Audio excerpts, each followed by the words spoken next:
Part 2 ng ating swing out vertical bike rack DIY. Ito na yung mga sukat ng mga tubular, dalawang klaseng tubular gagamitin natin, 2x2 at saka yung 2x3. So itong mga to ay 3mm ang kapal. So yung 2x3 para ito sa swing out, ito yung swing out na portion, no? Yung 2x2 ito yung patayo. So yung sa original kong original na bike rack, ang ginamit ko doon ay 2x3. Pero 1.5 lang yun ang kapal. Nakita ko naman, okay naman siya, okay naman yung 2x3.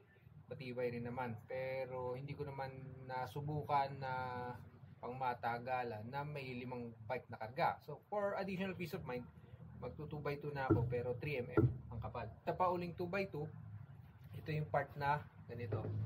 Ito yung part na papasok dito sa likod. Ito yung papasok doon sa hitch receiver. Okay. Ito naman, ito yung part na punta doon sa likod. Yung naka-attract siya. So, lahat ng sizes natin na pinutol, depende yan sa sasakyan. So, para sa ating purpose, itong na to, pinutol ko, sukat ito sa crosswind. Kung sa ibang sasakyan, sa adventure, yan, malamang yan kakasya dun sa mga kasame size ng sasakyan ko.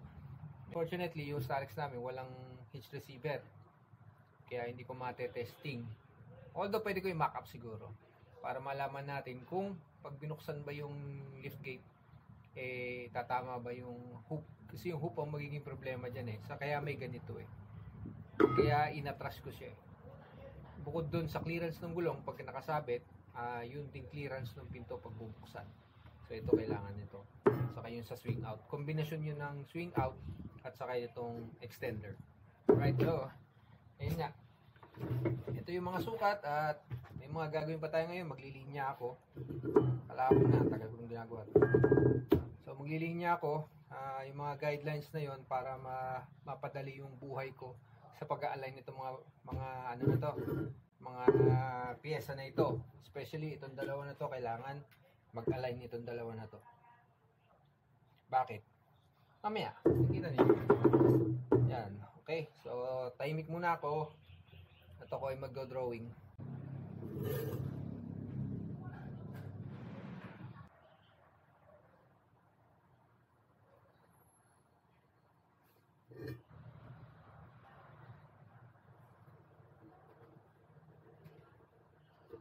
Alright, so itong part na to, may butas para dun sa ating locking mechanism. Ito yung gagamitin kong locking mechanism. So dito yan. Ayan yung 4 na butas. Pagusan siya. Kaya gumawa din ako ng asan yung mga yun? Spacer sa loob. Parang bushing. Para dito yon. Para pagka hinigpitan ko yung tornilyo, hindi siya mayuyupi. So 4 na piraso to. Mock up lang yung tornilyo habang wala pang magandang tornilyo. So ito mga para dito yon.